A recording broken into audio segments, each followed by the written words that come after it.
Hey guys, it's Sim and this is Pro Wrestling Unlimited as it's Monday and tonight was Monday Night Raw. Now, as far as tonight's Monday Night Raw does go, two things I want to say. A, I thought it was a good show, but B, it did feel long. It, to me at least, felt like a long episode of Raw. You tell me we got a 3-hour show, it felt 3 hours. So, like, we're going into the, I'm watching. That Ciampa promo airs, and he says he's got a match coming up. And I'm like, really? How much time is... Oh, there's still an hour left in this show. I was like, wow. I liked the show. I thought there was good wrestling, good story and everything. But it did feel long. It felt 3 hours. So that's just my take. We also got Luke here with us over here. Luke just informed me of, a Nick Chubb breaking his leg. Oh my God. Didn't watch any football tonight. But I saw that video and I was like, oh man. Now you gotta get somebody else on your fantasy team, huh? I don't even know who to pick up. I looked at the free agency running backs. I literally don't know who to pick up. Yeah. There's the rest of those running backs are just third string guys. Right. Yeah. Cause you would think by week 2 or 3 or whatever, anybody that was left probably already got picked up, huh? Oh, yeah, absolutely. But as far as Raw goes, what do you think of tonight's Raw? I mean, as far as Raw does go, I mean, it wasn't bad, just not a great show. They did a good job of setting stuff up for next week. I'll say that. But there was some stuff that I just got bored from tonight. I can see that. But yeah, what did they announce? 3 things for next week's show? I do have it right here. But I will say the ending was productive. I'll say that. Yes, I did like that. Nakamura responds to Seth Rollins for next week. Otis versus Bronson Reed next week. And then just randomly, this is weird, tag titles on the line. Kevin Owens and Sami Zayn challenging Judgment Day. If you're gonna do it next Monday, when's the pay-per-view? When's Fastlane? Is it November 1st, I would say? No. That's you're thinking Crown Jewel in Saudi November 4th. October 7th. So there are 2 more Raws before the pay-per-view. Why not just set up the tag title match for the pay-per-view? Unless something's going to happen next week that leads to the pay-per-view match with the title. I don't know. But them doing the title match next week kind of feels weird. Kind of feels like an AEW move where they just have title match for title match's sake and none title match makes...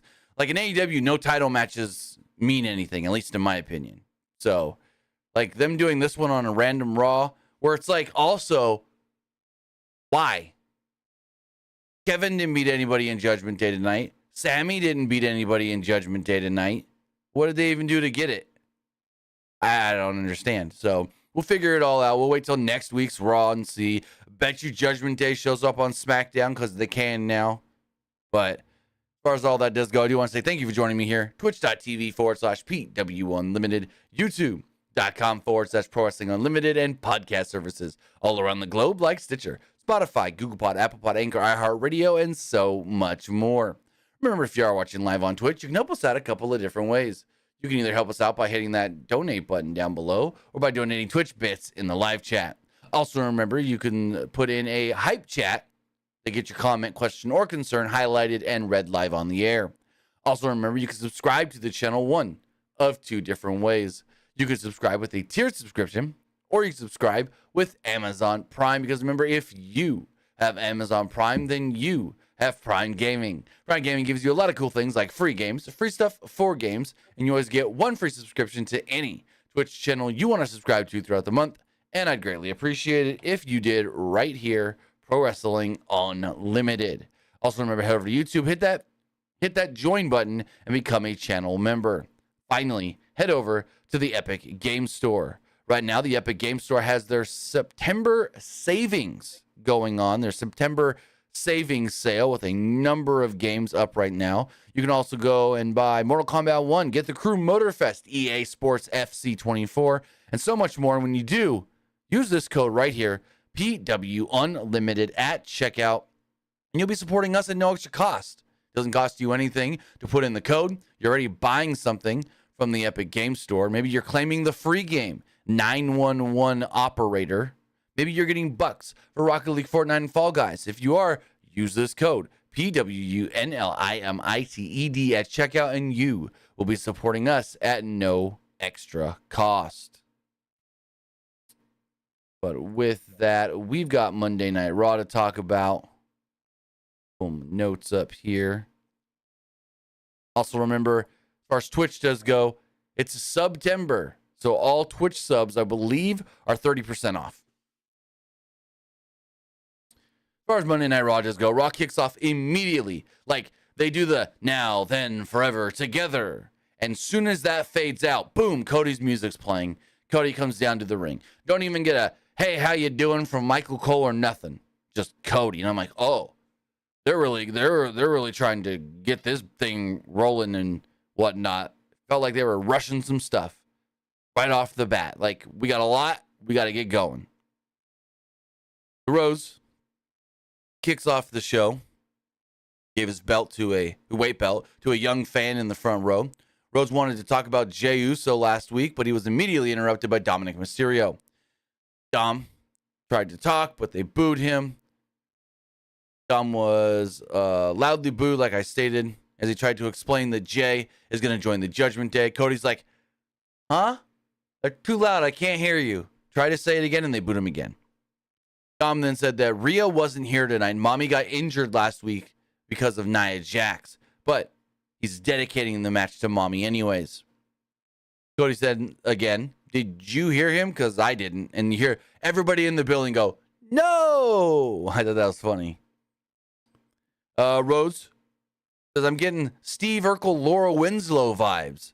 You may like your mommy more than she actually cares and likes you. I thought that was a fantastic reference. He's Urkel, she's Laura.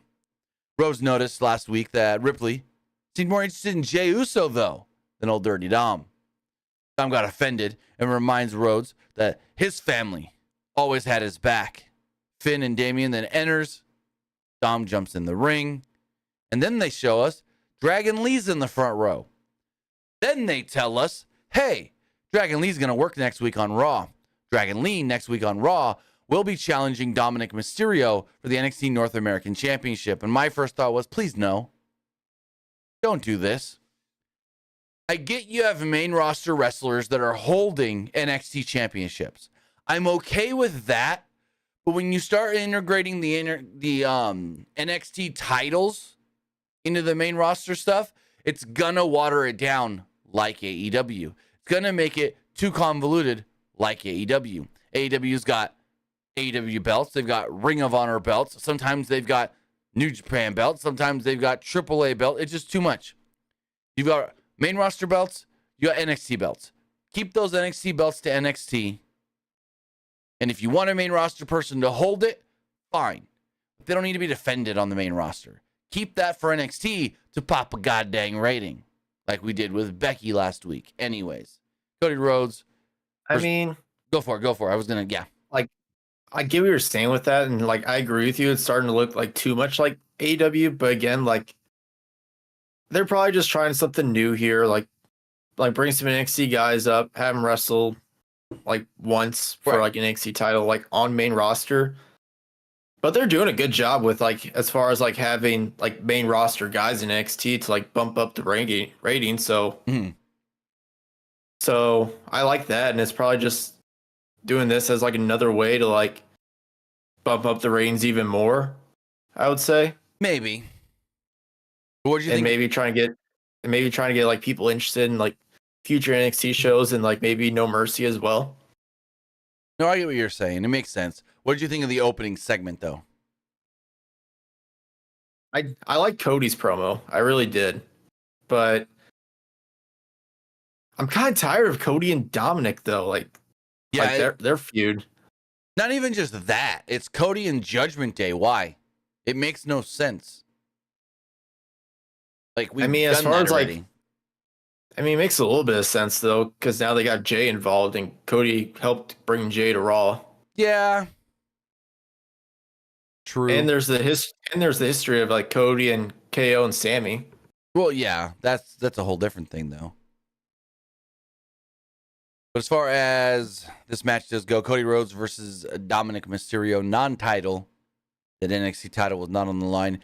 Dom momentarily went on the offense after some interference from Balor, but Rhodes quickly came back with a Cody Cutter and a Crossroads and picked up the victory. Match itself only went 2 minutes. So not much really here. I think they messed up a suplex spot at one point, but they fixed it. So not much to talk about for the match, but then after the match, Balor and Priest were about to get in the ring when Kevin Owens and Sami Zayn would sprint down to join Rhodes, even the odds against Judgment Day as Judgment Day bailed. Cody's music hits. Cody goes to leave. He gets to the top of the ramp, and Kevin goes, hey, Cody. You want to come back here real quick? I got something I got to talk to you about. And I'm like, uh-oh, what's going on? And then they go to break. So we come back.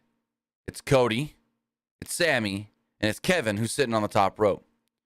And I don't know if you felt this way. I loved how this felt like just like three random dudes talking. It didn't seem, at least to me, at all like okay, we got what we're supposed to talk about. Here's our bullet points. Here's our scripted lines promo. It didn't feel like a promo. It legit felt like three dudes talking. I don't know if you felt the same or not. Like, what did you get from the vibe with this segment with Cody, Sammy, and KO? To me, it just felt like Kevin and Cody having like a legit conversation. Right. Like Sammy's just like that like lost puppy just lurking in the background. Like, huh? Like, what am I supposed to do? Yeah. Like, did you feel that way? Basically, to me, it felt more real than a pro wrestling promo segment, if that makes sense. Like you said, just two guys having a conversation. Oh, do you know what it reminds me of? Uh-oh, what? That time in high school where you have like, two dudes talking, and you had like always that one guy who doesn't speak, and he's just lurking in the background. And he's just that one guy who just follows another dude. That was doesn't say a word. That might have been me as a freshman, because I grew up with older kids that lived around me. So like when I was a freshman in high school, I tried to hang around them. But anyways, Owens wanted to understand one thing from Rhodes that everybody wants to know. Why did you bring Jey Uso to Raw? And so Cody goes, everybody already knows this. And my first thought was, is Cody about to announce he's going to SmackDown in the trade? Because have we heard who's going to SmackDown? Have they said that at all? No. Yeah. Adam Pearce said, with Jay coming to Raw, someone will move to SmackDown. Nobody's moved to SmackDown at all. Unless they're trying to go the way of trying to figure out like who's going to get moved. Yeah, I don't know. But unless they like wait till like January or something, they say like Cody is officially been traded to SmackDown, which that would be too late. Exactly. They need to do something like within the next couple of weeks. Because now it's almost too late now. But I thought literally it was Cody going.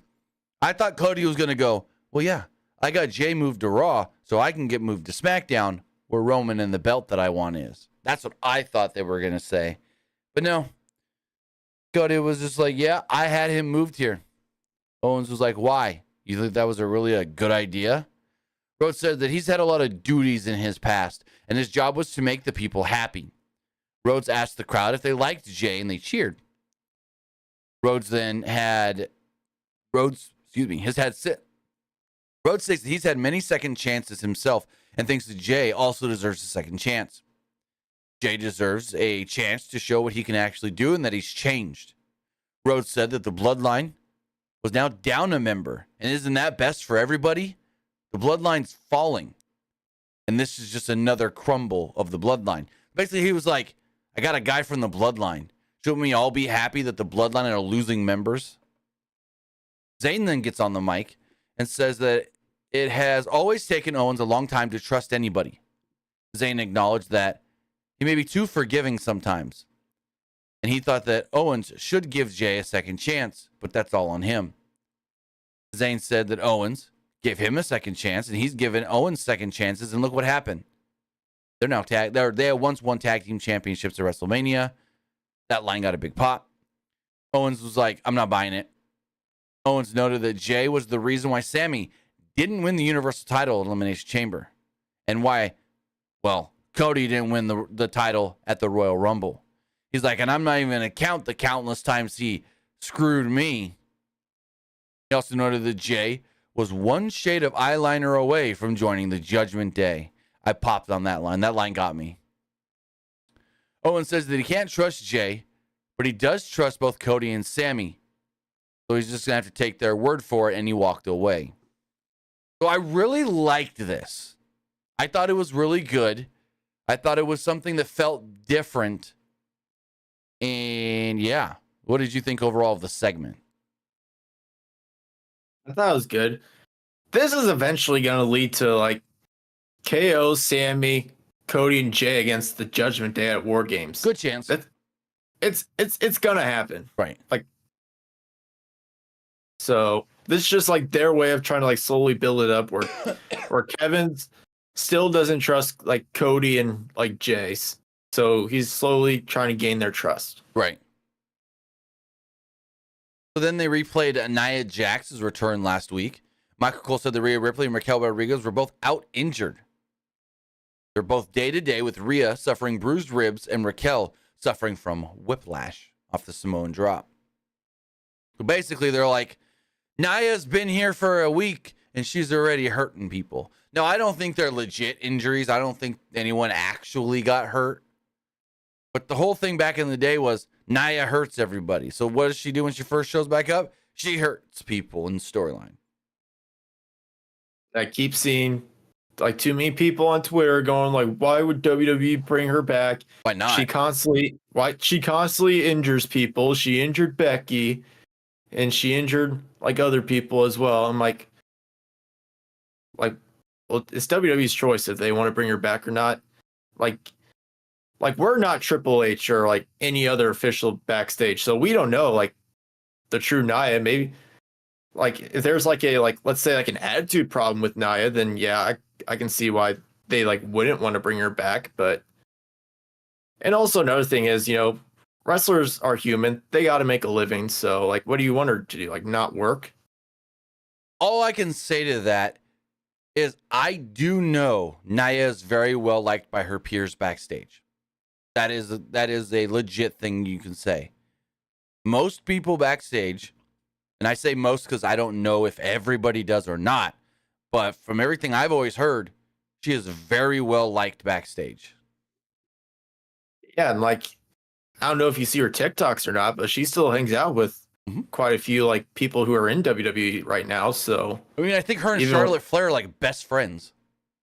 And her and Alexa Bliss are best friends as well. Mm-hmm. Heck, I think her and Charlotte might be closer than her and Alexa, to be honest.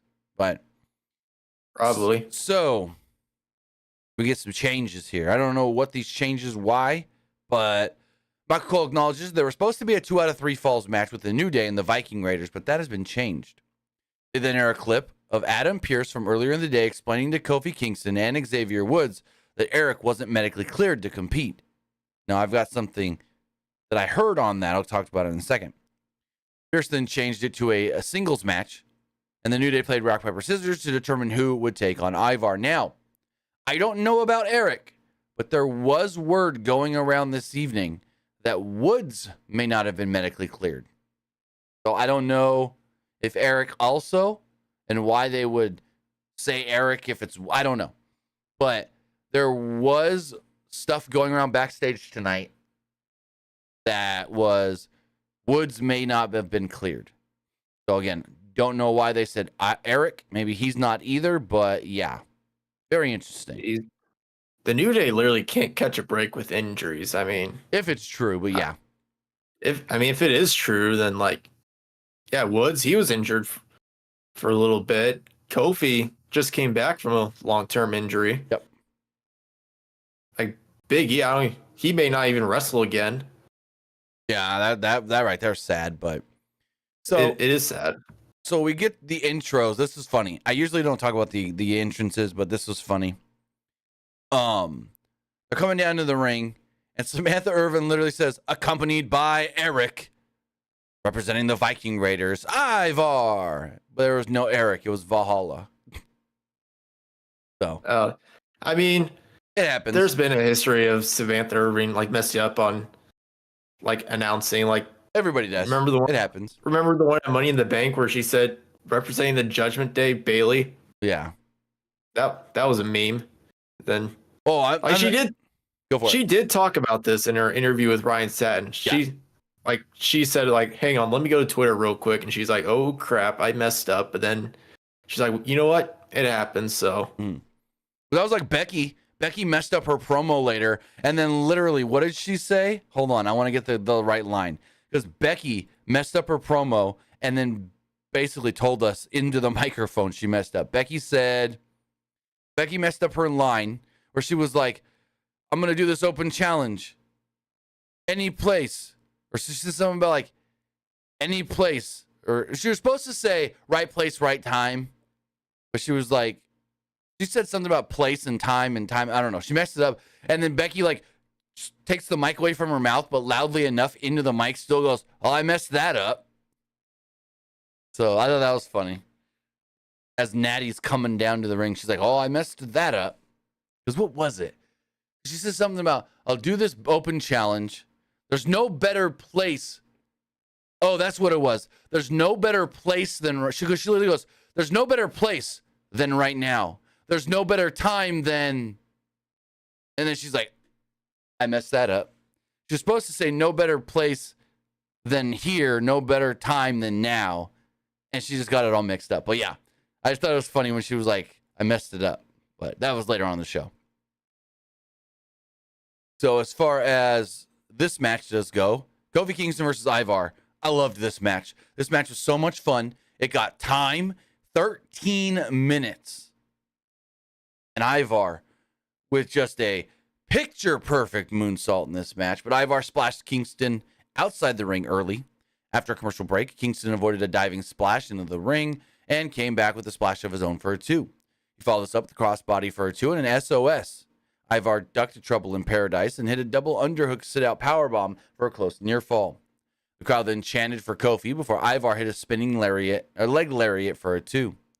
Ivar went to the middle rope, but Valhalla said, nope, spin around, my brother. He spins around, he goes to the top rope, moonsault. Great looking moonsault. Kofi, though, kicks out. Kingston responds with a sunset flip powerbomb and a Trouble in Paradise later on to pick up the victory. Great match. I thought these two worked well together. What'd you think? Oh yeah, this match was pretty fun. I didn't really expect it to be this long though, but overall it was a pretty good match. I mean, both guys worked really well together. Yeah. So who do you think of who has the better big man moonsault? Ivar or well actually there would be 3. Ivar, Vader, or Bam Bam Bigelow? I honestly don't know. I'll have to go back and look at that real quick. I would say Ivar because his was the most clean and smooth. Because with Bam Bam's was pretty clean. But with Vader, he would like do it, but his body would rotate a lot of times. So it wasn't fully it's clean. But I think Ivar, for his size, he's one of the best, big men moonsaults. Magmalore says, what about Keith Lee? Keith Lee does the moonsault? I don't remember seeing Keith Lee do a moonsault. Hold on.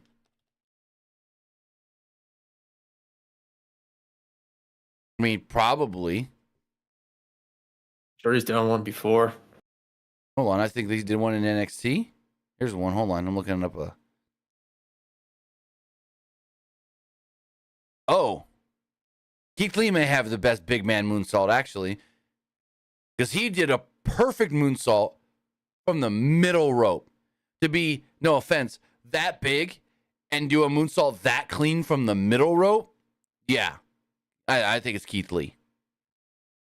Keith Lee is one of those like big men that moves around like really well for his size. Yeah. Another one like that's Brian Cage. Brian Cage, he does a pretty cool moonsault as well. Oh, well, he does more than moonsaults. He can do a bunch of different flippy flops. Yeah, he moves around like a freaking high flyer. Mm-hmm. There was also someone from like DPW that does like a really cool moonsault, like a big dude. Huh. I think it's Bojack. Gonna be honest, I've only seen like a one DPW show.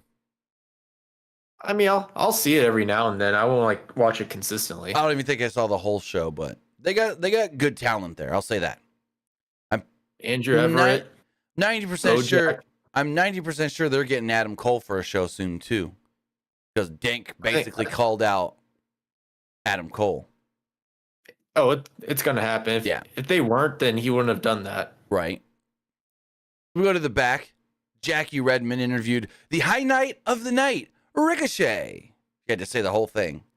Ricochet warned Shinsuke Nakamura not to look past him tonight. Nakamura made it personal by attacking him with a chair. Ricochet stated, quote, "If it's games you want to play, let's go ahead and play them. Because I'm a cheat code, and tonight, it's game over." I thought it was a cool line. So, next up, we do get Nakamura versus Ricochet. But as Nakamura is making his way down to the ring, actually Nakamura gets into the ring, he's doing his little thing where he slides down and all of a sudden, burn it down! Out comes Seth Rollins. Nakamura gets the most pissed off look on his face as officials and referees stop Seth at the top of the ramp. Rollins, though, runs past them. And after Nakamura, who managed to avoid him, hid behind security, Rollins was held back by security. Security held Rollins back, and Nakamura made fun of him, going, "Ha ha, you can't get me, ha ha ha." So they got Seth out of there, and this did lead to Nakamura versus Ricochet, another 13-minute match. So Nakamura was in control early until Ricochet came back with a dive ahead of a break. Nakamura was in control after the break, but Ricochet quickly fought back and hit a handspring elbow and a standing shooting star press for a 2. He followed this up with a springboard crossbody for another 2. Nakamura tried to attack Ricochet with a chair, but Ricochet ducked and hit a super kick. Ricochet hit Nakamura with a chair and got a DQ off of it. Basically, he's like, "Oh, you want to try hitting me with a chair? I'll just hit you with a chair. I don't care." Ricochet then argued with the referee, and I'm like, why? Why are you being such a dummy arguing with the ref? You did it. DQ. Live with it. Nakamura, though, kicked his ankle from behind. Nakamura followed this up with a Kinshasa to the back of the head, and then Nakamura wrapped Ricochet's leg around the post and hit it repeatedly with a chair. This then led to World Heavyweight Champion Seth Rollins running down and attacking Nakamura. Rollins tried to go for a pedigree, but Nakamura back body dropped him right onto the chair. Security then ran down, got between both men. Nakamura managed to drive Rollins back first into the announce desk. Pierce and security then checked on Rollins. I don't hate the back injury thing, but why did this all of a sudden just come out of nowhere? I've been saying this for weeks now. It's like, if they're going to do a back injury thing with Seth, they should have slowly built this up to where he kind of sells the back a little. He kind of has a hurt back. But now all of a sudden, he just can't walk. He just collapses backstage. I don't know. I think they got to it a little. I didn't really like it either. Yeah, I think they got to the back thing. Like, they knew where they wanted to go with it, and I think they rushed it and got to it just a little too quickly. At one point, Nakamura did grab a cardboard cutout of Rollins' face and put it over his own face as he backed away up the ramp. Rollins was then seen limping in the back, collapsed, and was assisted into the trainer's room by a referee. So, Byron, or Brian, whatever you want to call him, Chelsea Green, Saxton, interviewed Chelsea Green and Piper Niven. Again, Green kept calling him Brian, but they talked about their opponents for the night, Shayna Baszler and Zoe Stark. She said, Chelsea said, they're not even a real team. Real team are friends. And me and Piper, we're best friends. Piper goes, oh, are we now, huh? But for such best friends, what country am I from? And Chelsea goes, you're Florida? Yeah, that's it. Florida. You're from Florida. And Piper just walks away. And Byron goes, Chelsea, the answer you're looking for is Scotland. She's like, I knew that, Brian. Piper, you're from Scotland. First off, I was waiting for Byron to go, Florida ain't a country. But they didn't smarten her up to that one. But no, I thought this was funny. I thought this was great comedy by Chelsea Green. What did you think? Oh yeah, this was hilarious, but I mean, my whole thing is if Piper says like we're not best friends, why does she want to be partners with Chelsea? Just to have a title? Yeah, buddy. Someone probably told her, hey, if you hurry up, you can go take one of them belts and be a champion without having to earn it. That's it. Yeah. I don't know. And that was kind of a missed opportunity for them to like correct her and say Florida's not a country. Yeah. But I think their way of saying like just Piper just be like so aggravated, they're like I'm out of here. Like it's obviously not a country. Yeah, but I like the way Chelsea snapped at Byron though, when he's like, I think you're looking for the country you're looking for is Scotland. And she's like, I know, Brian. I thought it was funny. That then lead to our next match, non-title. Chelsea Green and Piper Niven against Shayna Baszler and Zoe Stark in a 3-minute, 45-second match. And hey, guess what happened? Another disqualification. 2 matches in a row, 2 disqualifications. Match goes 3 minutes, 45 seconds. Not much happens until Nia Jax runs in and attacks everybody. Nia beats them all down. She gives the bonsai drop to her former tag team championship partner, Shayna Baszler, slaps her in the face. And there we go. Also, Michael Cole did call her version of the bonsai drop the Annihilator. He's like, oh, and Jax with the Annihilator on Baszler.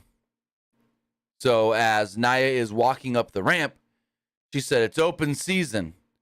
I'm going to come after anybody I want. I'm putting this division on notice. What do you think of the non-existent match and Nia showing back up? I mean, okay, I guess it's just trying to hype up Nia. Right. Not much to it. Because we don't know. Last week, they made us think she wants to go after the women's title. But it's like now she's just attacking anybody? What's the end goal here? I think right now they just want to like just have her beat up everyone to make it seem so dangerous to where people might think like, oh, she could beat Rhea for the women's world title. Correct. Cleveland's head coach confirms that Dick Chubb is out for the season. Oh, terrific. I would assume as much. I mean, yeah, it was pretty obvious. Yeah. Once I saw that replay, once you told me to go look at it, I was like, oh boy. Yeah, they didn't even want to show the replay on television because it looked that bad. Well, whatever I saw, it was a slow motion replay, so they showed it somewhere. I don't know. I think someone recorded it and they just maybe slow-moed it and posted on Twitter. Good chance. You're probably right. But because people who were watching the game said they didn't even like show the replay. Yeah, I was watching Raw, so I didn't watch any football. Usually I'll have both on, but for some reason I just didn't put football on tonight. I don't know why. Probably because I was working on non-wrestling work stuff at the same time, and yeah, got a big. You know what grinds my gears? When you got a graphics job coming up that you got to have done by a certain date, and you get everything how the client wants it, and they go, hey, can you make this one change? And I go, sure, take me 10 minutes. Takes me 5 to 10 minutes to make the change. Send it over to them for approval, and then they don't respond for hours. And then they get mad at you. Why is it taking so long? Because you asked for a change, didn't approve it in a timely manner, and then wanted more changes. Like, don't get mad at me when stuff's taking too long for your liking when you're the one not responding. Like, happens way too often, but I can't say anything to them or get mad at them because they're the ones, they're quote unquote the boss. Something like that happened to me my sophomore year of college. Okay. I was in like a public speaking class, and I emailed my instructor for like a topic that they have to approve of that I was going to speak to the class. She didn't respond in like 2 days, so I was like, Damn. so I emailed her again. It's like, hey, is this topic still good? She's like, oh yeah, sorry I took so long. Yeah, it's good. Huh. Or actually, I think she said no. Then I sent her another one. It took her like 2 more days. I was like, all right, is this good? She's like, sorry, like it's good. That was like so it took her 4 days. So it took her like 4 days to approve one of my topics. Like, come on. So that was like me in high school. I messed up my knee skateboarding to where I had a cast on my leg from my upper quad all the way down to my toes. And I grew up in the mountains, so there's nothing flat. It's all hills. And so our school was just on a bunch of hills, and I couldn't get around on crutches, so I had to do work from home, where they had a aide or whatever bring me my work, and they didn't bring me everything by the time I got back. So like the day I get back to school after being out for like 7-8 weeks, we had to do a oral presentation, and it had to be some news story that was quote unquote devastating, and you had to say why. Well, I didn't even know about the assignment because nobody told me about it until the day of, and the teacher was a asshole and was like, you either got to do it or you take a 0. And I'm like, what? I didn't even know about this. So what I ended up doing was I'm like, you know what? I don't know any news stories, but I know something that quote unquote NASCAR fans were devastated about. So I went up there and I ended up talking about Dale Earnhardt Jr. being fined because he said the word shit on Fox and they didn't like that. I was like, well, NASCAR fans weren't happy about that because he got fined and docked points and whatnot. And the teacher kind of looks at me after I did my presentation and was like, I'm like, hey, you didn't give me any time to prep. Anyways, back to Raw. Chad Gable. So wait a minute, hold on. So when you were a skateboarder, did you actually like go down like a mountain to skateboard? Oh no, well I was skateboarding just in our front yard. Our driveway was concrete, and so our driveway was literally our driveway was like this steep, It comes down, flattens out, and you could fit like 5 cars in the driveway, four cars in the driveway. So I was skateboarding there, but what I would do, which was dumb, is I would skateboard to the edge of the concrete, ollie off of it into the dirt. But what I did was ollied off of it, but my ollie wasn't good, and the skateboard flew out from under me. My whole body twisted, and my knee slammed right down on the concrete. Here's the kicker. It didn't hurt at first, so I kept on skateboarding. I didn't know I messed it up until 2 days later when I got back from a bike ride, went to lift up my bike because we hung them in the garage, went to lift it up, and my knee just completely gave out. So I didn't know for 2 days that I tore my meniscus. Jeez. I was literally borderline from needing surgery, but they were like, we may be able to fix it with the cast. You're going to need this big old cast on your leg for 6 to 8 weeks. And we'll go from there. Didn't need surgery, but I did have a slightly torn meniscus. Okay. Because I think at first you made it sound like you were actually like riding down like a mountain, like on a skateboard. I was like, wait, what? Well, no, we did. Because our driveway was like super steep. What we used to do, we did 2 different things. We would either race down the driveway like luge boards. I don't know if you know what a luge board is, where you lay down on it and you race down. Or what we would do, whether this is standing up or laying down, set up the trash cans like bowling pins, when they're empty, of course, race one person at a time down the driveway and see how many people could knock over, who could knock over the most trash cans as like human bowling. You gotta remember, where I grew up, we had to entertain ourselves because we were out in the mountains with nothing to do. Closest city was 30 minutes either way, north or south. We had literally, especially in the wintertime, nothing because like the public pool was closed and stuff. And that was the only thing that we had. So, yep. We had to entertain ourselves living in the boonies. The only mountain area, like, yeah, go for it. Is a luge board, is that similar to like a snowboard? No. Hold on. I'll pull it up on the screen. Luge board. Or is it like similar to a skateboard? Closer to a skateboard, but it's called a street luge, where you lay down on it and then you just race them downhill. So something kind of like this. Let me pull it up on the screen.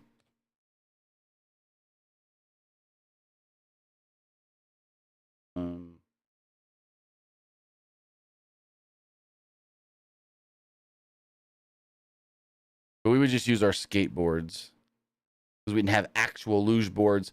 And then our parents would get mad at us. The luge boards, most have brakes. We didn't have brakes on our skateboard, so we would just throw our feet down and just tear up our shoes. This is a luge board. You can see here. You lay down on this long skateboard-like thing, and you race it downhill. Most of them do have actual skateboard wheels and stuff on them. It's an Olympic sport. Oh, like, it's an Olympic sport, luge. Oh, those actually look fun. Yeah. No, we would just use regular skateboards and race them down the driveway and whatnot. Because, again, our driveway was super steep. But, yeah, like, here's a good picture of one. Well, it's kind of... Let me zoom in.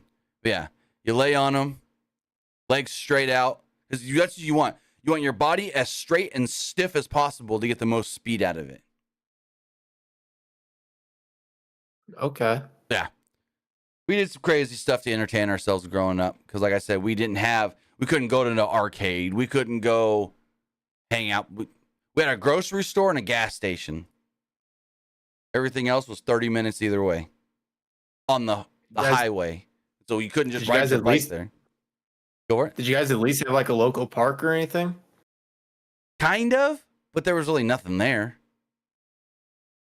I mean, at least my hometown did. We have like a local park where we play basketball at. If not, we played basketball. We had basketball. There was like Go for it.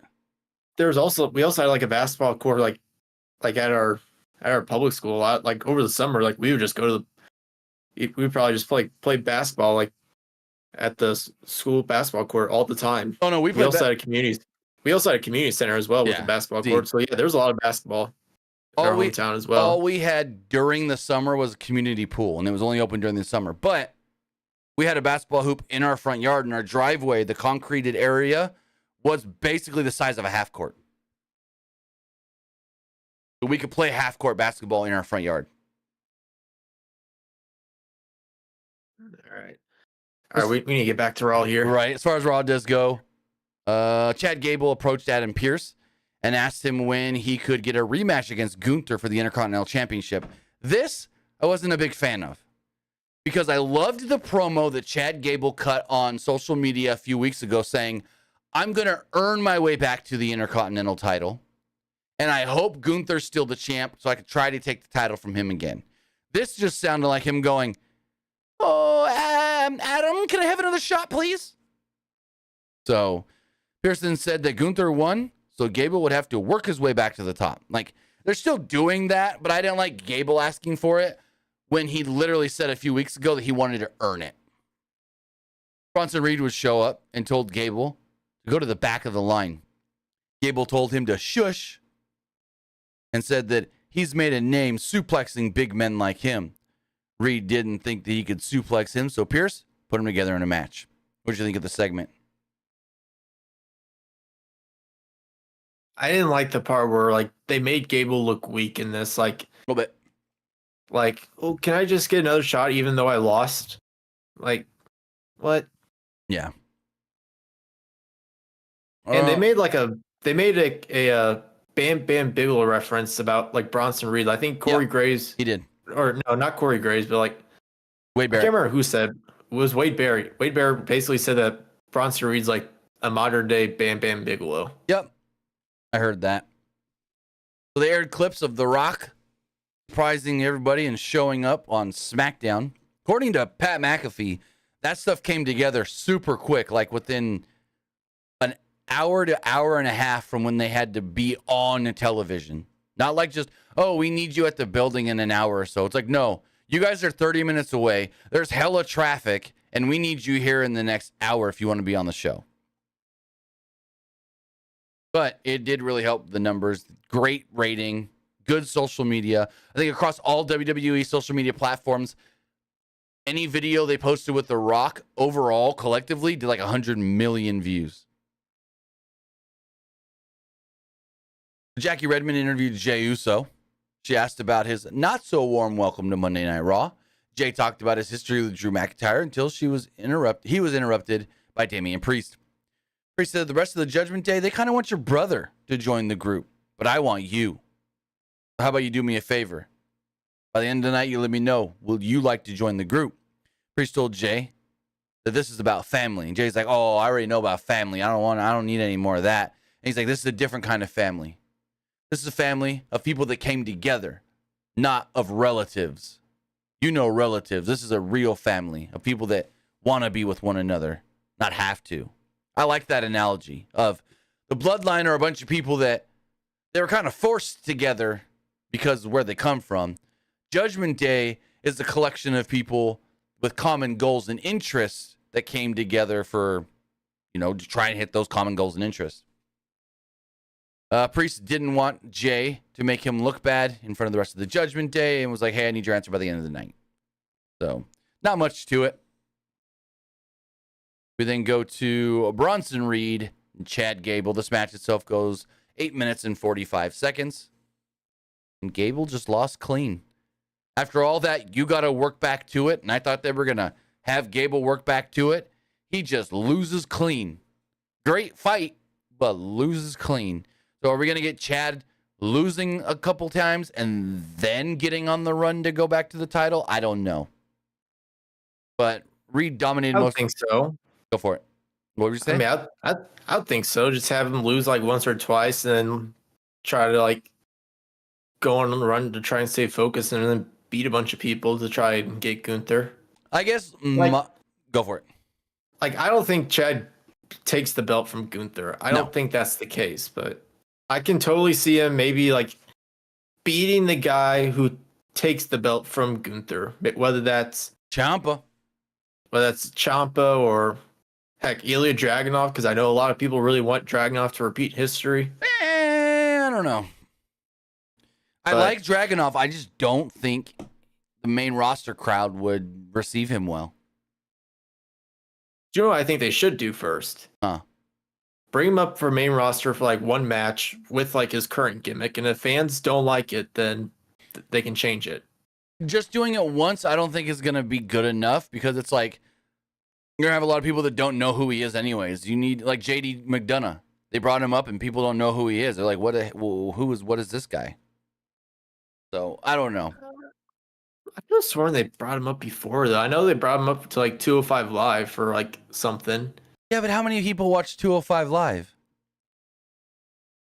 At least like the people, at least when they did like after SmackDown, at least the SmackDown crowd saw him. You want to know something? I met somebody not last week but the week before that literally told me her favorite thing to watch in WWE like 5 years ago was 205 Live.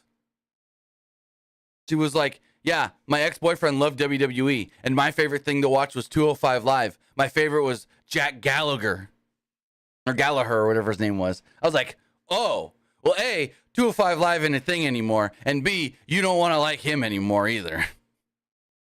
Oh, yeah, I don't think you'd want to like any of those like former NXT UK guys, like at least half of them. Right. But yeah. When she told me her favorite show to watch was 205 Live, I was like, okay. Well, I've never heard that one before.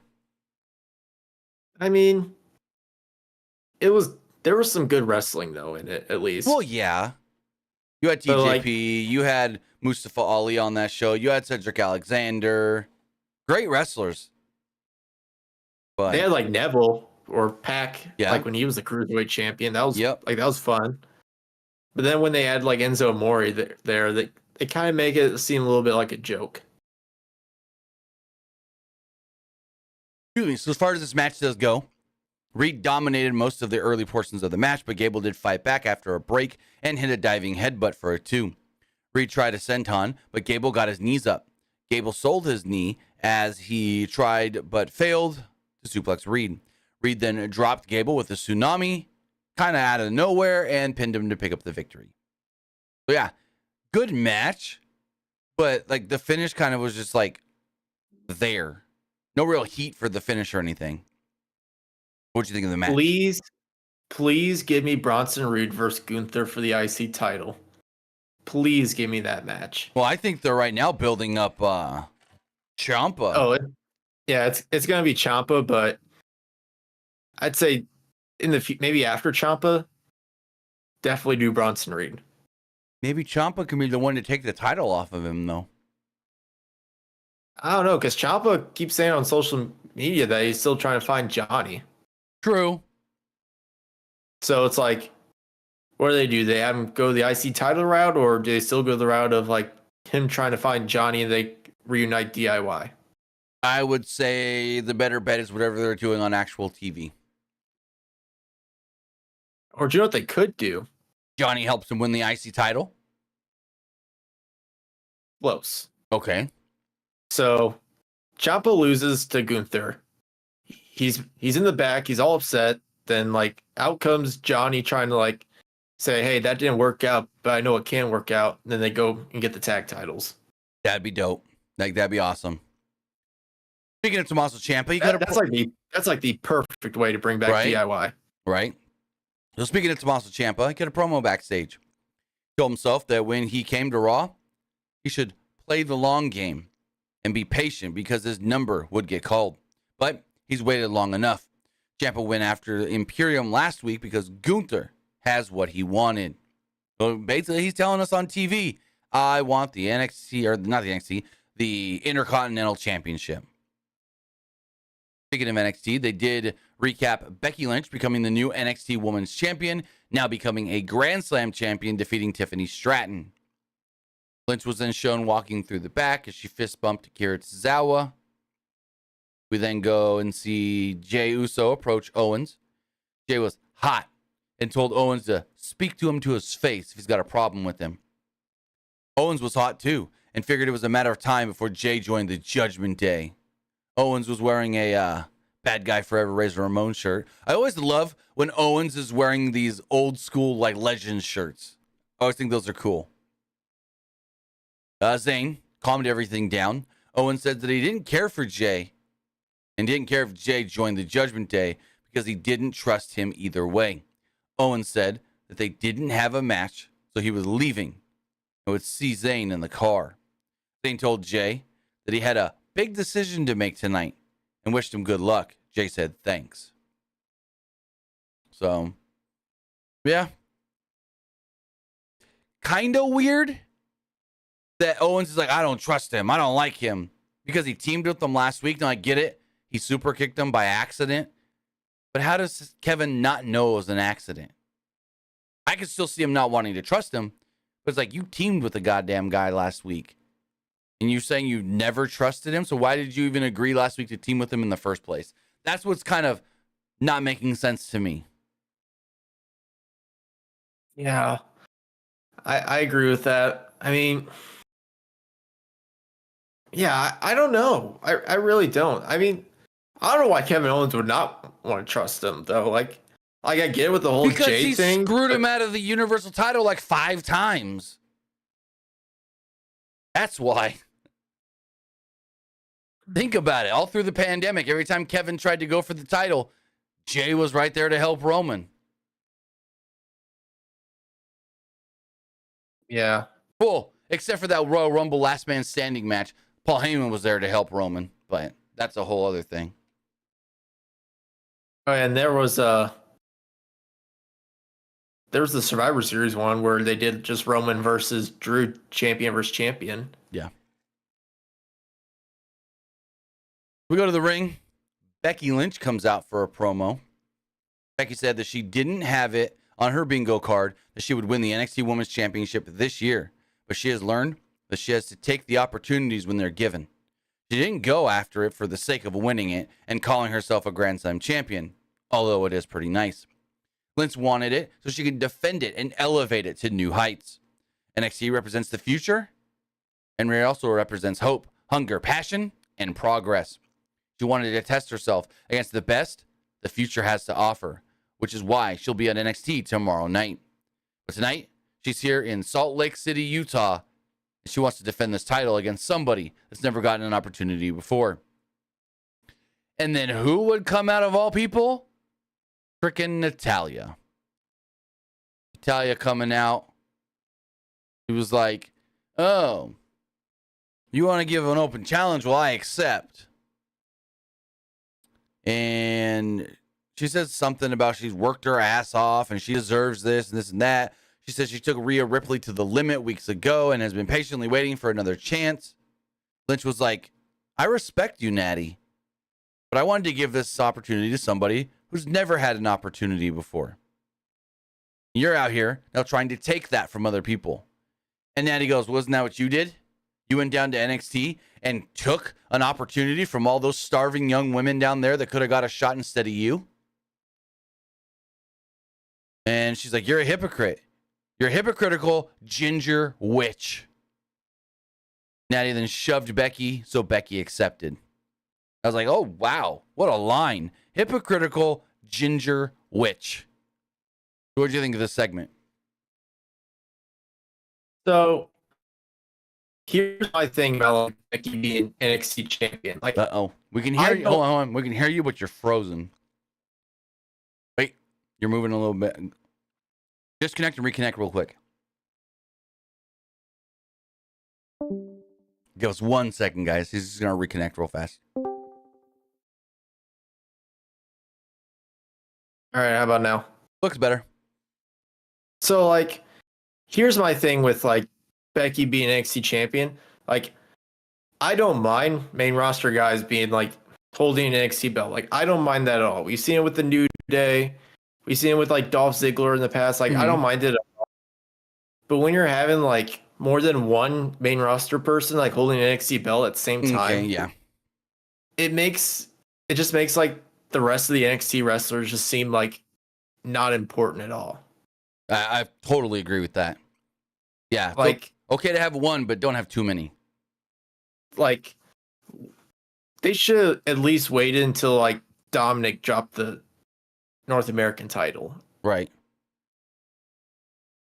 So Becky has a 7-minute match with Natalya that really wasn't anything at all. I didn't care for the match and thought she had a way better match with Tiffany Stratton last week.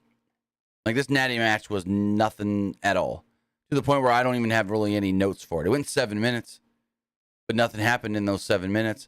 Natalya quickly shoved Lynch into the ring post ahead of an early break. They came back. They were going back and forth. They went to another break. They traded cradles, and Becky won with a schoolboy, rolled her up.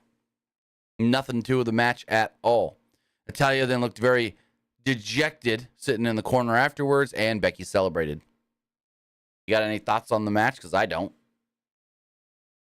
Not really, no. Like, I don't know what they're doing with Natalya at this point. They're just giving her whatever. Right.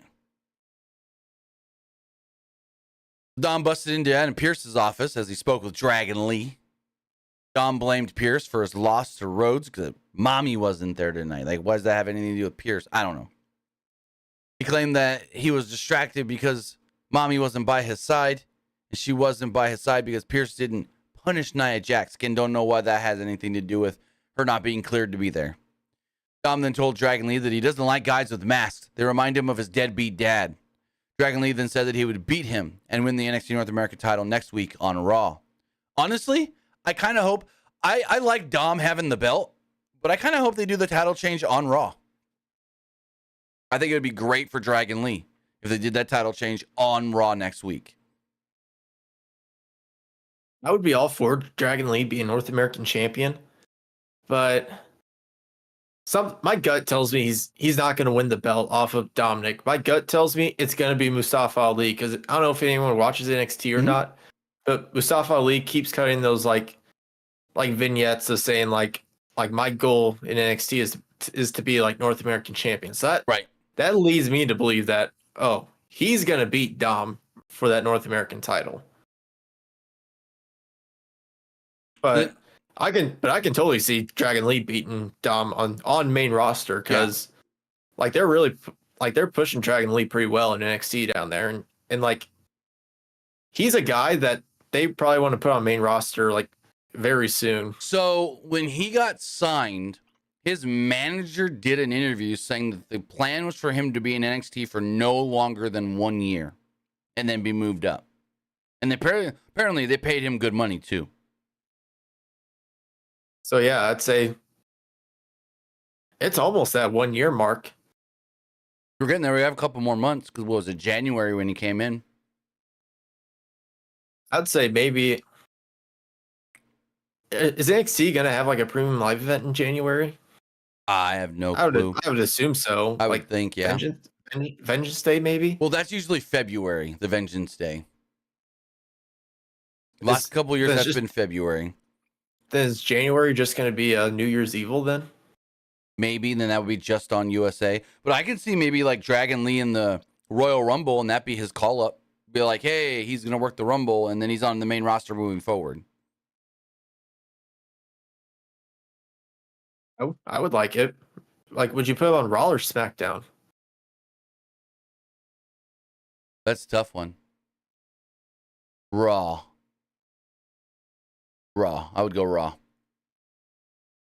I'd want to keep him away from the LWO. Give me Dragon Lee versus Gunther. Give me that match. Oh, man. Give me him versus Gunther and him versus Ricochet. Well, him versus Ricochet, I think we've seen that before, and that was amazing, if I'm thinking correctly. Yeah, that was like best of the Super Juniors, I believe. Right. Let me see. I'm looking it up. Dragon Lee, Ricochet. So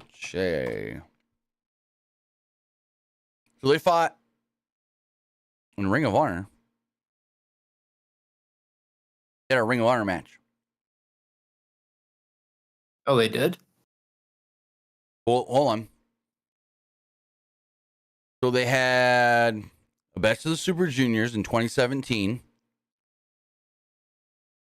But then what is... oh, no, never mind. That Ring of Honor match is video game simulation. Once I clicked into it, I saw it. But yeah, 2017, they did have a match in the Best of the Super Juniors. And Meltzer gave it 3.5 stars. Really? That was it? Well, it was probably an early round match. And so they weren't trying to go super all out yet in the tournament. I can see it. But yeah, I think that's the only match they've had together, him and Ricochet, that I can see.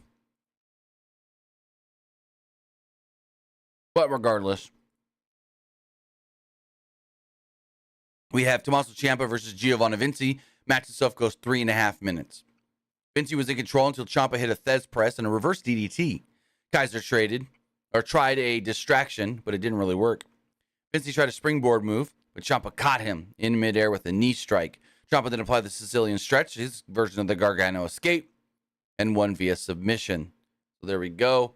Ciampa beats Vinci, and they were none too happy with Giovanni Vinci after the match.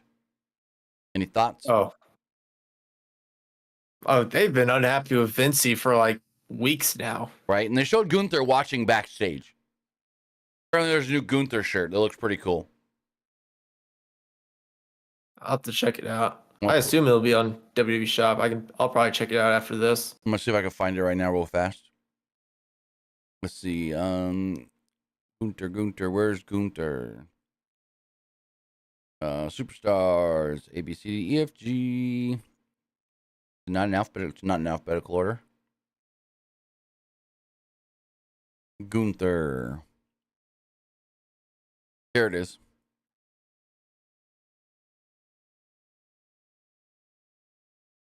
Boom. New Gunther shirt. A ring general. I think it says, what's it say? Longest reigning Intercontinental Champion in WWE history. It says across the top. And then if you look closely, the texture on his skin is just a repeat of the Intercontinental title. Oh, that looks sick. You see Cardona say that he thinks this belt's ugly, and that if he comes back to WWE, he would implement the old belt back. Well, yeah, because he won the old belt at WrestleMania. WrestleMania 32, the most attended WrestleMania of all time. More people were at that show than All In. Matt Cardona, he's one of those wrestlers that really like respects the past, though. Oh, yeah. Like I don't know if any of you see his like independent gimmicks. He has his own version of like the Undertaker. What is it called? The Rider Taker. I think so. And like, yeah, he does all these like old school gimmicks like in his own way. So like that's just his way of paying tribute to the past. We're in the back. Byron Saxton approaches Seth Rollins, who was limping. And then Rollins said that he was trying to keep it together, but he was losing his freaking mind. He chucked his dumb sunglasses aside and said that he would do anything to get at Nakamura. Rollins looked right into the camera and told Nakamura to just name the time, the place, and heck, even the stipulation if you want. Rollins said that their destinies were intertwined and told Nakamura to ask himself, quote, will you be the one to define your legacy, or will it be me?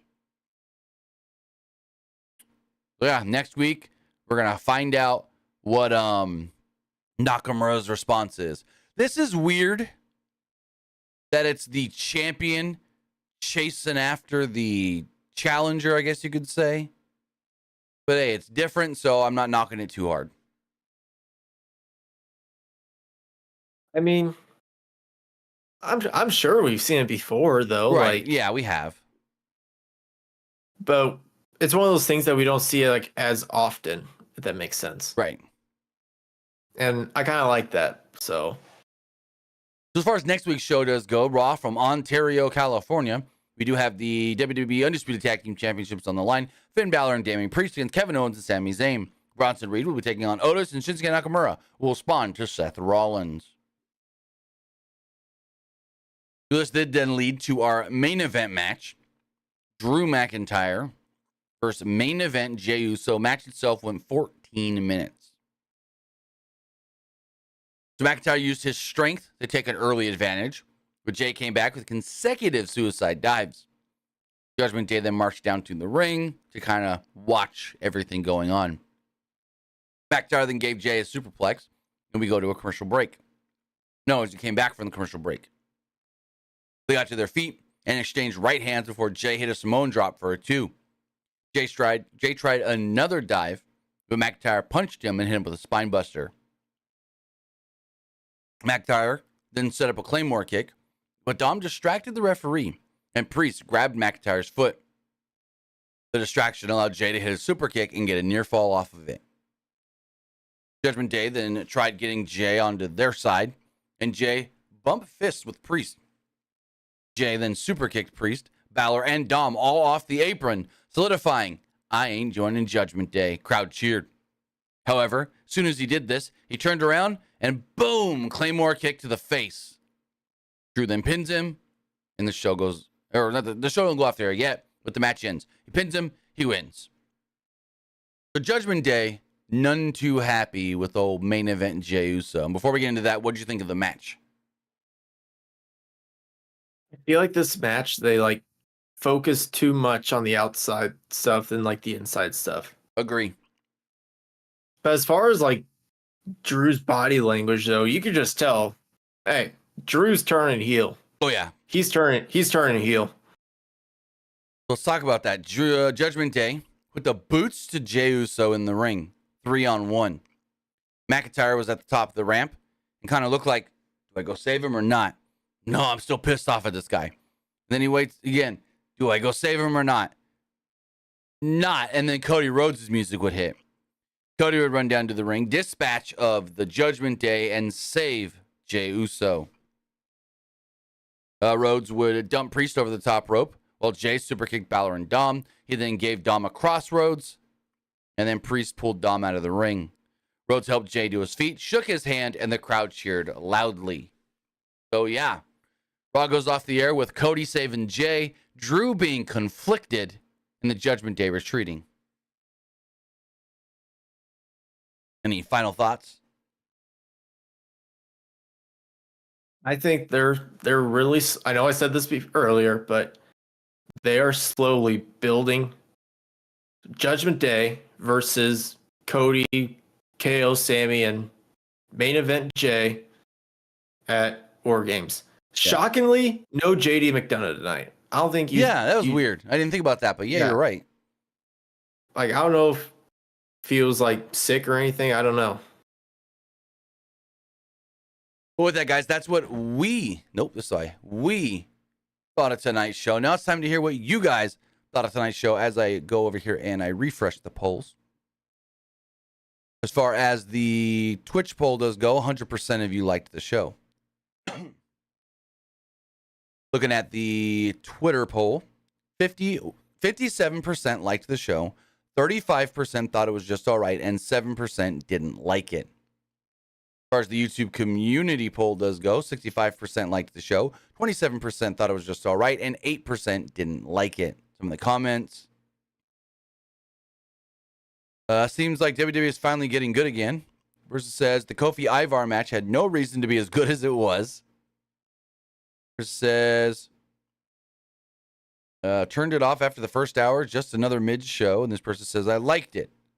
Nia Jax again tonight to destroy Chelsea Green, Piper Niven, Zoe Stark, Shayna Baszler. So look at the YouTube live poll.